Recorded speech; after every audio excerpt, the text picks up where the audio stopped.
Bonjour, bienvenue au message lumière de la famille Myriam. Bonne fête du Christ roi! Roi des rois, Seigneur des seigneurs, Jésus vivant, il est dans nos cœurs. Roi des rois, Seigneur des seigneurs, chez nous tu es maître de cœur. Qui est le Fils de Dieu? C'est toi Jésus, c'est toi Jésus, qui est l'Emmanuel.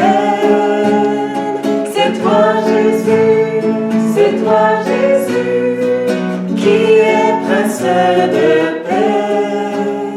C'est toi Jésus, c'est toi Jésus, qui est Père à jamais. C'est toi Jésus, c'est toi Jésus, Roi des rois, Seigneur des seigneurs, Jésus vivant, bienvenu dans nos cœurs. Roi des rois et Seigneur des seigneurs, chez nous tu es maître de Dieu. Jésus, un roi qui rassemble, un roi guerrier et un roi de miséricorde, comme nous le présente cette année la liturgie. Dans la première lecture aujourd'hui, on voit les tribus d'Israël qui se rassemblent autour de David et qui veulent le faire roi.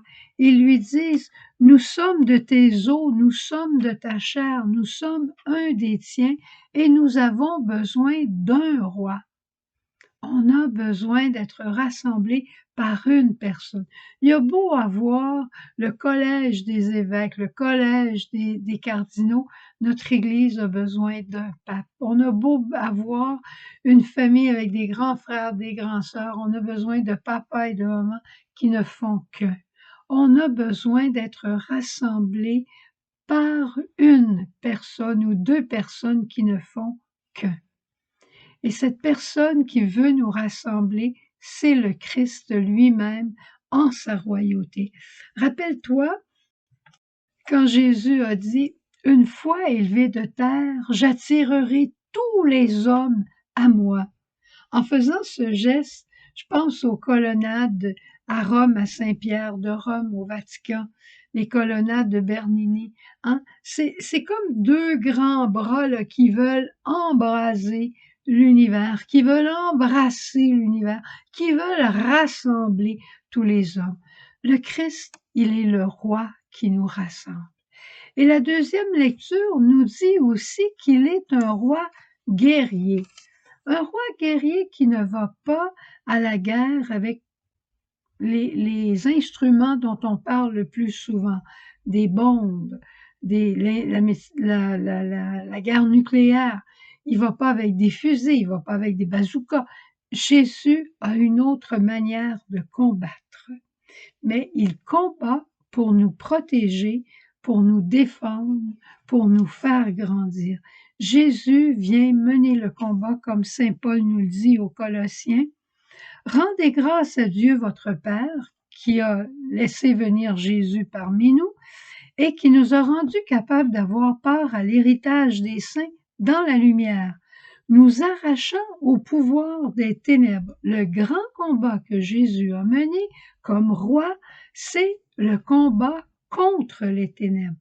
Il est venu affirmer la vérité. Il est venu donner la lumière. Et les ténèbres veulent toujours nous garder, les ténèbres veulent nous posséder. Et Jésus est venu nous arracher au pouvoir des ténèbres. Lui-même a été rejeté. On a combattu contre lui dès sa naissance. On a combattu contre lui dès qu'il a commencé à parler. On a toujours combattu contre Jésus. Pourquoi? Parce qu'il dérangeait par sa vérité. Je vous dis d'aimer votre prochain, de prier pour ceux qui vous persécutent. Loi nouvelle de la charité. Jésus est venu parler avec autorité pour chasser les ténèbres et instaurer le royaume de l'amour et de la charité, le royaume de son Père. Mais il n'a pas été aimé. Jésus, c'est un combattant, puis ça, on l'oublie facilement. On dit, oh, c'est un homme sage, il y a des hindous qui sont très sages, c'est vrai. Il y a des rabbins qui sont très, très sages, c'est tout à fait vrai. Mais Jésus, il est le Christ, le Fils du Dieu vivant, qui vient comme la lumière du monde chasser les ténèbres. Et il va payer le prix de ce combat-là. Il va prendre sur lui toutes nos ténèbres. Il va prendre sur lui tous nos péchés, tout ce qui nous sépare de Dieu, il va le prendre sur lui, puis il va se laisser crucifier avec ça. Mais il va dire à son Père, pardonne-leur, ils savent pas ce qu'ils font. Ils savent pas que je suis en train de les libérer, je suis en train de les sauver. Et là, le mal, il pense qu'il a gagné. Les ténèbres, Satan pense qu'il a vaincu Jésus, mais non. Jésus va ressusciter d'entre les morts. Et le Christ ressuscité, c'est le Christ roi, mais dans la miséricorde. Il vient pour chasser les ténèbres, pour mettre la lumière, pour chasser les doutes, pour mettre la vérité. Mais il ne tue personne. Il chasse le mal et il sauve celui qui est pris dans le mal.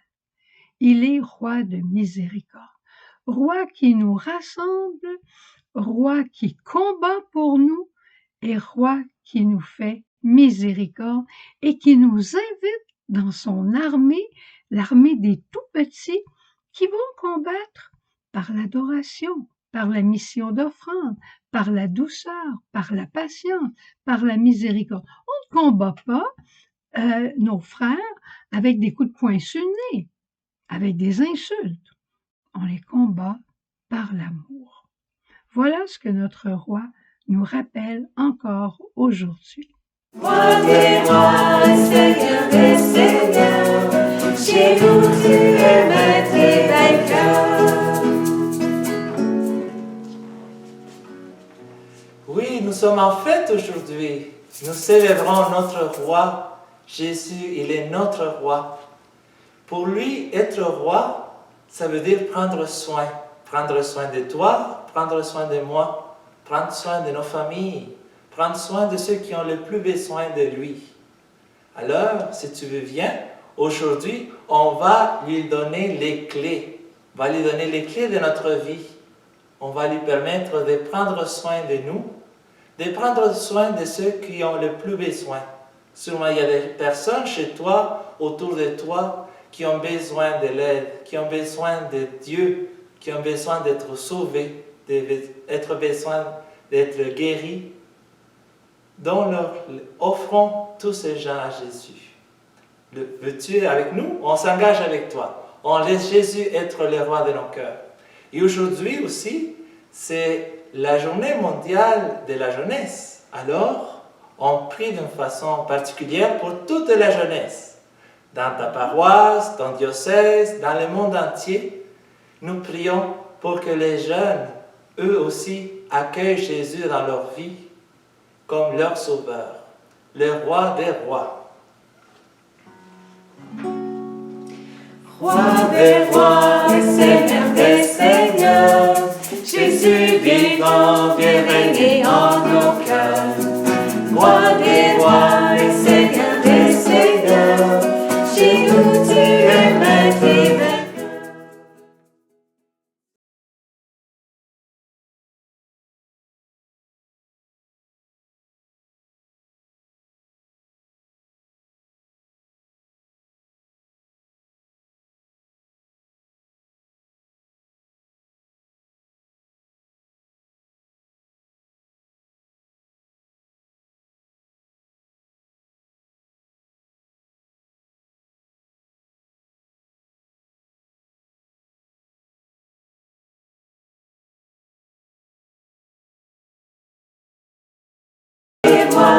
Seigneur des seigneurs, Jésus